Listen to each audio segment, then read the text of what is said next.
This past Friday, the government shut down after Congress could not pass a spending bill to keep the government open. Republicans are calling the shutdown a Schumer shutdown, while Democrats are calling it a Trump shutdown. Democrats voted against the short-term spending bill proposed because of a lack of funding and action on DACA. This shutdown proves the Democrats' true agenda, one of complete resistance and negative true policy goals. Never in history has a political party held the government hostage in order to favor the rights of illegal aliens. When we face pressing domestic issues, that should take priority. It is now clear that Democrats do not just oppose the president, but also the American government, the American people, and most importantly, the concept of true American citizenship. Trump tweeted on Saturday, "Democrats are far more concerned with illegal immigrants than they are with our great military or safety at our dangerous southern border. They could have easily made a deal, but decided to play shutdown politics instead. Hashtag we need more Republicans in 18 in order to power through this mess." If this is how the Democrats plan on conducting business in the government, the Schumer shutdown is a preview of what we can expect should the Democrats gain control of the legislature in November of 2018.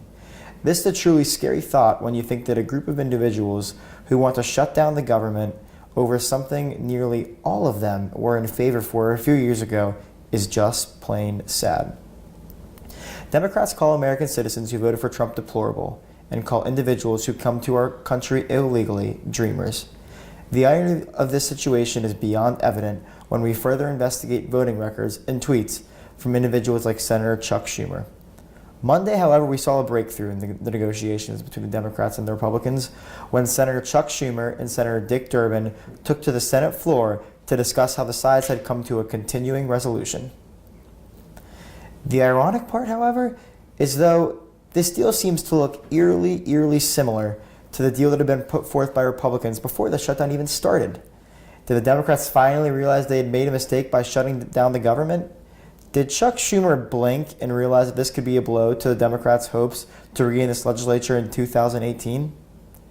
This episode, we will talk about the recent government shutdown and discuss the irony and the implications that come with it. This is the Wake Forest Review Truth Not Fear podcast series.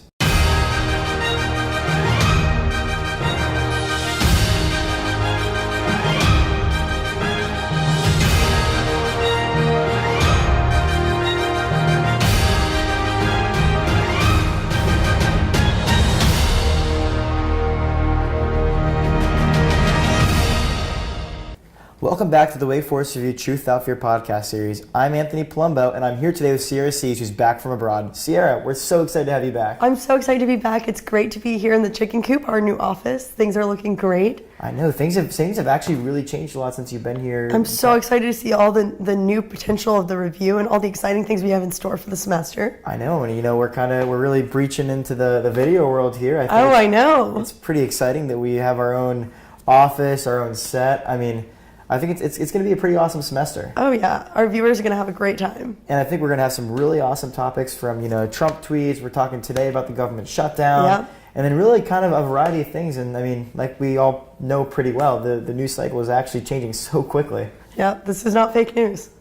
Well, let's get started today with Campus News Flash. Ciara, we all got an email this weekend and actually quite a few alerts about a campus shooting. Do you want to tell us a little bit more about that? Yeah, so there's a really troubling event that happened Saturday morning. A student at Winston-Salem State University, his name is Najee Ali Baker. He played for the football team there. And unfortunately, he got involved in an altercation with another student who pulled a gun and shot Mr. Baker. And that was around 1 a.m. at a barn party on Wake Forest campus. And the student was later transferred to the hospital where he later passed to his injuries. And students on campus, I know my friends and I were very worried. I had some students that came and stayed at my house because they lived in the dorm that was next to the barn. They weren't able to go back to their residence hall. There was just a lot of panic as we were getting wake alerts and getting phone calls, text from different campus resources. And I know there's a really widespread panic, and it doesn't seem that the suspect in the shooting has been apprehended so far. Yeah, I know. I was actually in my dorm when all this was happening. It was actually kind of wild. So I'm in Davis, where you can actually easily really get into the dorm, and like all the doors open up to the outside. So I remember it was pretty crazy that a lot of my friends were actually like running and coming to the suites. And I think there were about like 30 or 40 people in my suite just because they didn't want to go outside because we had gotten a phone call, a message, and people at this time people's texts, parents, emails, my parents were texting me. Your parents were calling you too? Yeah. My parents were extremely nervous, and actually my sister was the most worried about it because she's actually up at that hour every night. Yeah. But I'm glad everyone so far is safe, and the other thing too is I actually heard that in the recent years they've actually decreased the security at the barn. Oh, that is just a tragedy given all the unsafe area that we're located in and all the troubling events that have happened since we've been at Wake Forest. And really, the barn is pretty removed from campus, so you'd think there'd be a little more security. Yeah, it's a little bit wooded, and there's not really like much parking or anything out in that area. So yeah, definitely need to increase the security there, I think. There was also another really troubling event that happened on campus this weekend that just after the emails about the shooting happened, we received emails about this event too. Anthony, could you elaborate on that a little bit more? Yeah, absolutely. So this weekend, actually, a freshman student came back to her dorm after a fraternity party and posted a troubling video of herself on her fake Instagram account. So the video was submitted to the University Bias Report System, and it was a video that included a very derogatory term towards this female student's RA. The response to this video is actually very, very rapid and very, very negative because of how horrible language she used. So, word began spreading rapidly, and I think there was an individual on Twitter who tweeted this video at the Wake Forest University Twitter account. And the Wake Forest University Twitter account advised the student to report this video to the bias report system, in which, like you had said, we all woke up to an email the same morning that we all woke up to an email about the shooting. The shooting happened. Yeah. We all woke up to an email from a Vice President of Student Life, Penny Rue, kind of giving some information on the situation. So I want to read a few things from the email that she said. She said, "We are currently engaged in discussions with multiple individuals as we continue to gather details leading up to and after the incident." So Rue also said that racist and discriminatory behaviors are not tolerated at Wake Forest. We are taking this matter seriously and are conducting a thorough investigation. Let's watch the video now. I'm hammered again tonight. It's 2 o'clock. Ow! I just called my black RA. Let me know. Why did I do that? So, the other interesting part about this whole situation is that a similar incident actually happened at the University of Alabama just a few weeks ago. So, Haley Barber, actually, says she was an Alpha Phi at Alabama, was actually expelled from her sorority and the university after the school investigated the 2 videos that she also posted on her fake Instagram. In the video, Barber uses the N-word in a rant after turning off a running faucet. Then, in a second video, Barber references a backlash to her first video, appearing to address threats to expose her in a racist tirade. Another person can actually be heard in the background as well, kind of telling Barber to, stop this, cut it out. Let's watch the video now. Poor people going on, and we do not waste water. We don't waste water because of people in this area. I love how I act like black people, but I love how I act like I love black people because I hate. So that's really interesting. I hate. And now someone wants to save my fences because I said, you know what? I don't care if it's Martin Luther King Day. Well, it seems like it was a very troubling weekend at Wake Forest, so we hope we could catch you up on a little bit of our latest campus news, and let's move on to the next segment of our show.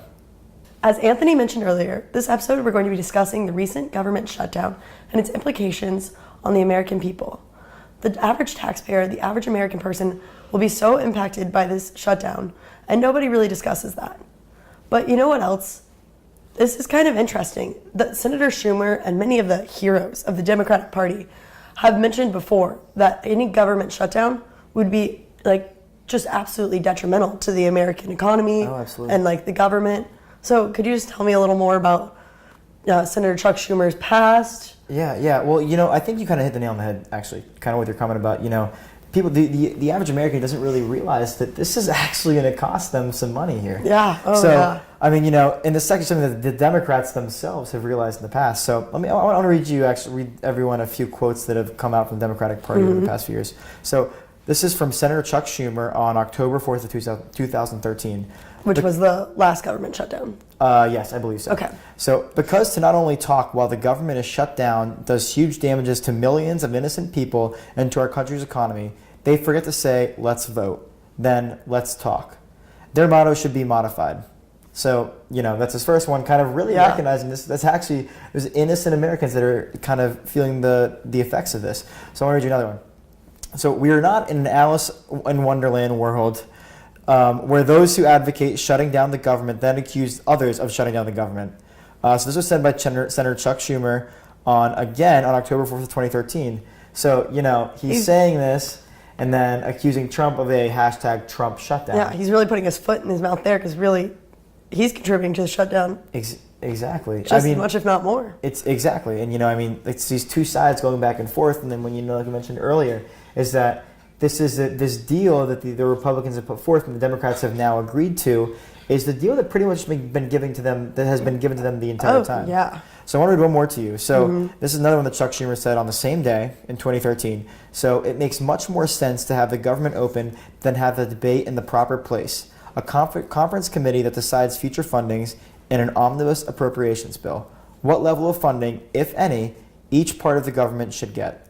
So again, what are we looking at? Senator Chuck Schumer saying these words, but is actually at this time taking part in the same exact thing that he's kind of accusing the Republicans of in 2013. And he asked for this omnibus bill, and he's kind of getting the omnibus bill from the Republicans, but now he's kind of going against what he said. It's not good enough for him now. Not at all. But yeah, I know you had mentioned that you had mentioned earlier before we come on that there was some stuff that he said in 2006. Yeah, so I mean, really a lot of the dispute with this bill has been centered on the talks around illegal immigration. And what I found earlier, the Secure Fence Act of 2006 put forth by the Bush government, which was also a Republican Congress. Some of today's biggest Trump dissidents and, like I said, the heroes of the Democratic Party, really, Clinton, Obama, Schumer, all voted in favor of a bill in 2006 that authorized about 700 miles of fencing along our southern border with Mexico, including checkpoints, vehicles, advanced technology to prevent this illegal immigration that they all now seem to be so in favor of. Yeah, it seems that, maybe the Democrats are sore losers because when Trump came on the stage here in the election, he really brought that issue of illegal immigration to the forefront. Oh, yeah. He was talking about sanctuary cities. He was talking about all these different people who around the country are being killed by illegal immigrants. Yeah. And it seems like a lot of the Democrats in 2006 especially agreed with him that these people are coming to our country, illegally and doing horrible things. Yeah. So it just seems ironic, like we had mentioned, the Democrats say they have a policy agenda, but now it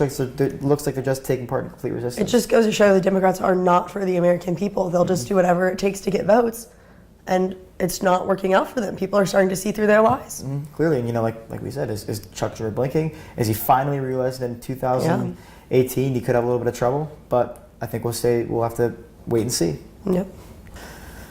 So, Ciara, are the Democrats really, do you think they're just really trying to stall President Trump's agenda? Because he's had so much success over these first few months. And do you think they're just trying to find a way to kind of, make it look like he's not really doing anything? That's what it seems like to me. It seems like they're really playing this news agenda game. They're really trying to talk him down as much as they can.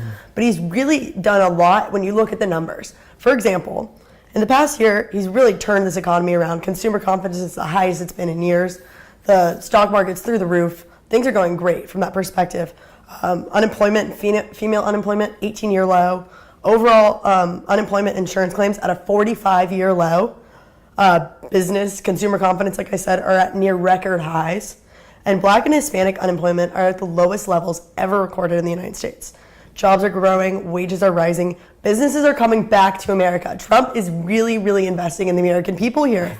And the Democrats hate to see it, because they know this means losses in the future. I don't know. It's exciting, for right now, for great. us just to be able to watch. This is a good time to be an American. I know, and if you think women are marching, women unemployment is down. What more could we as a country really ask for to kind of really make the American people have faith in our country again? I don't see what Trump has done wrong since he's been in office. He says some things that are a little, absolutely, but when it comes to the end of the day, he puts that hammer down and he gets to work, and he has made some good changes for the American people. And he produced results. Yeah, and to me, it just seems like the Democrats want to talk a big game, but they don't want to walk the walk.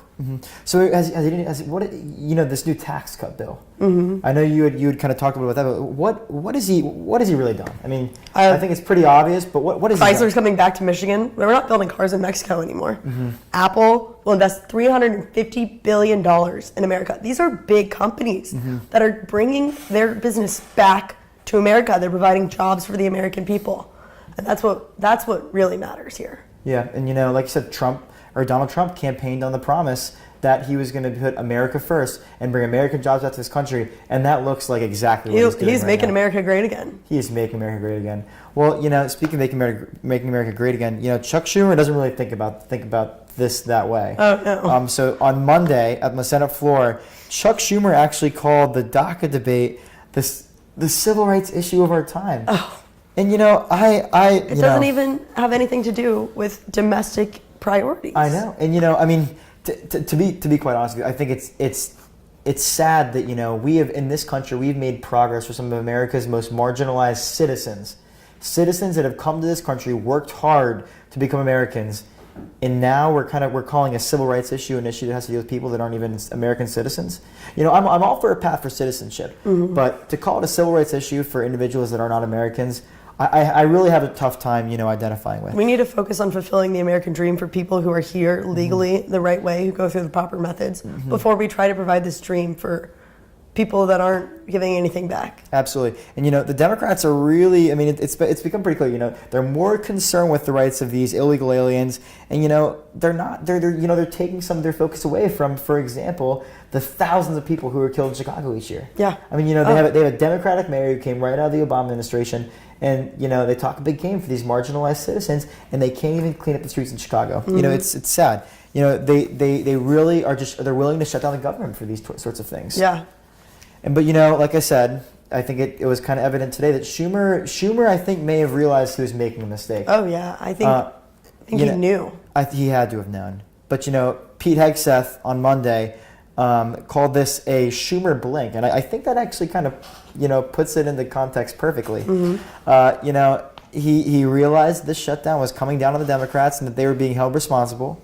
And his on his speech on the floor on Monday afternoon, Schumer really described a deal that President Trump had put in place himself a few weeks ago. Yeah, the vote on DACA wasn't even due, and that's really what this whole thing started over. And I think if I remember correctly, I think this vote on DACA hasn't even changed since this whole thing happened. I think it's still set to the time when President Trump said it. Yeah.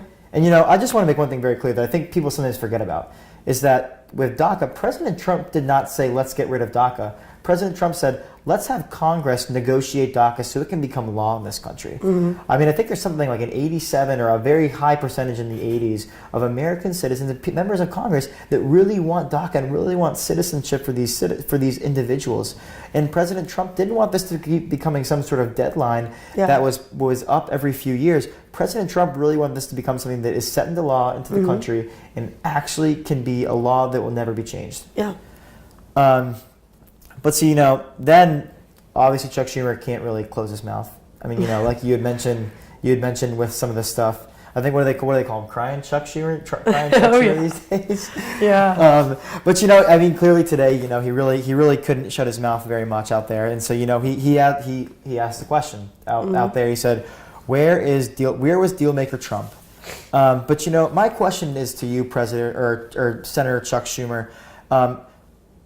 Is this president's job to be in the halls of the Senate making deals with you? Did he not call you to the White House on Friday to try and cut a deal, and then you went behind his back and continued to slam him for trying to reach out to you? That's what I want to know.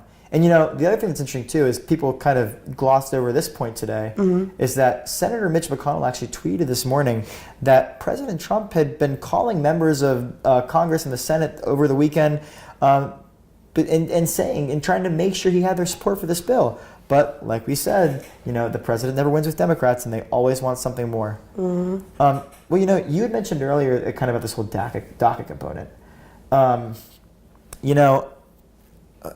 Do you think that the Democrats just kind of, I mean, were they holding these DACA individuals who were in the DACA program hostage too? I mean, it seems like with this like lack of desire to get stuff done for these people, it seems like they're just pushing it off further and further because they know they're not going to get a bill that they like. They just want to they're really just creating more problems for themselves by like disagreeing with the Republicans when the Republicans were probably more liable before to try and negotiate and hammer out this DACA bill in a way that really is a bipartisan thing that will last for a very long time. Yeah, and I kind of wonder too because actually a recent poll came out earlier this week, and it said Town Hall released this poll, and I believe it was or Town Hall reported on this poll that was released by CNN. Yeah. That nearly 18% lead the Democrats held on Republicans in Congress for 2018 has now dwindled to a lowly 5% since the poll was taken in December. So that's about 13% difference now that we're looking at. It's kind of just been eliminated since December, and 5% isn't a lot. It's not a lot at all. And like you said, the Democrats have been talking a big game about 2018. Things change fast. Things really do. And so I wonder. I mean, do you think is it since then it's been the tax cuts? Now it's this government shutdown. Yeah. If I were a Democrat, it'd be scary to me. Oh yeah. It'd be really scary. You don't know what's going to happen next. So, what's the latest on the bill? So today, the Senate approved the bill, 81-18. I think John McCain is out getting surgery for brain cancer, and the House passed the bill as well. So now it's on President Trump's desk, and the government should be operational. And I believe I saw right before we came on the air that the president actually signed the bill, and that the government is no longer shut down. So after I think about almost 3 days of shutdown, the government is back up and running. But like I said, one of the craziest parts about the shutdown is that each week that the government is shut down is expected to cost the American taxpayer the American public about $6 billion. Yeah, no, there's enormous cost to this that people don't realize. They think it's just some political back and forth.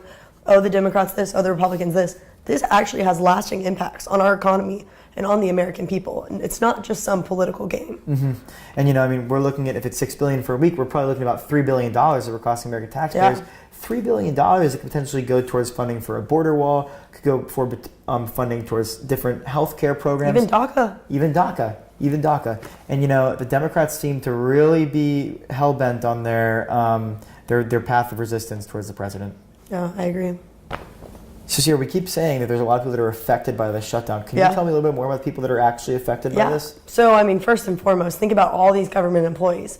There's so many of these employees that are placed on furlough and not paid during this time. They don't come to work.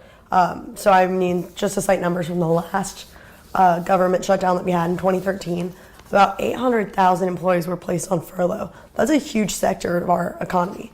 And that's people that aren't getting paid, so not using that spending money to go to the movies or buy dinner. Take care of their kids. Yeah, so these people have families. That's a lot of money that could be pouring into our economy, even just for a small sector like that. Furthermore, there are tons of essential employees that still had to report to work, even though they have the potential to not be paid. Think about our military, for example. They're still conducting safety operations, defense operations, trying to protect our country without the guarantee that Congress will pass a bill to back pay them once the government shutdown is over. So, these people are going to work fighting for our freedom, and we're not even guaranteeing that they could be paid. That's a huge one for me, is because these people are already put their lives at risk, their lives on the line. Yeah. And there's so many people in the military that are so close to everyone's families. Yeah. And that it's tough for the individual in the military, but it's tough for the greater community. And it's tough for the military families. There's so many people that are affected by that. And these people, like I said, they put their lives on the line every day, and a lot of times they don't even get paid enough as is. Nope. Docking them 3 days pay for this government shutdown is just unfair. And that's a big thing the Trump administration was talking about, is raising pay for military employees or members of the military, and then also some of our first responders, because sometimes we do forget about them. Yeah. And making sure they're getting paid properly is really important to make sure they're doing their job well. Yeah, totally agree. Furthermore, the American taxpayers are still paying taxes during this government shutdown.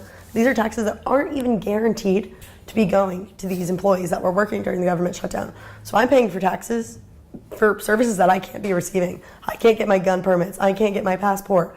I can't have the guarantees that my military and police officers, people that are working around the clock for my safety, are being paid. That's just ridiculous. And I know in the 2013 shutdown, there were about $2.5 billion of retroactive compensation that they voted to back pay. And in the past, there's usually been back pay, but I mean, there is no guarantee. Congress doesn't guarantee that they will pay back all those people that were working. So that's money that's being taken out of the economy, and like damaging our GDP growth.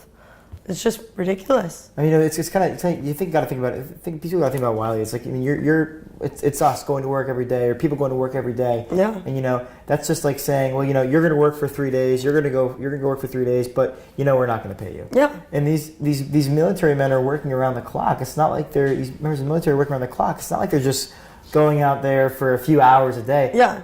They're always doing it, and it's a part of their lives. And to think that they may not get paid is just. That's what really bothers me about this whole thing is, Senator Chuck Schumer and the Democrats really weren't thinking about the individuals that are. They were really thinking about their political agenda and not these hardworking American people that deserve to be treated with respect and deserve their paychecks. Furthermore, there's tons of government organizations that are affected by this. Think about the National Park Service, mini zoos, parks, national parks are being closed down during this time. And they're not receiving the small fees that you have to pay when you go and visit these landmarks. During the 2013 shutdown, the National Park Service missed out on $7 million of revenue. And that's not a huge portion of our economy, but that is money that goes to run these services that we all enjoy. We go on vacation there, we go there with our families to relax. And the IRS, this was crazy to me. Without doing their enforcement duties, they're missing out on $1 billion of revenue a week. Wow. That was crazy. And that's just the IRS. That's just the IRS. Goodness gracious. Yeah, so there's really a lot more to this than people see. It's not just Chuck Schumer and Donald Trump up there duking it out. This is for military families. This is for the hardworking American families. This is for people that want to go visit the national parks. Yeah, and it just seems like it's pretty clear that this is the money that's staying in the government's pocket. Yeah. It's not coming into our pocket. It's not coming to people that fight for us every day's pocket. This is money that's staying in the government's pocket while this government is shut down. And, still paying members of Congress to be there and talk about this. And quite frankly, to sit there for 3 days and get absolutely nothing done. Yep. That is horrible. It's just unfair to the American people. Well, we'd like to thank you for tuning in this week to the Wake Forest Through Truth Without Fear podcast series. I'm Anthony Palumbo. And I'm Ciara. Thanks for tuning in. And have a great week.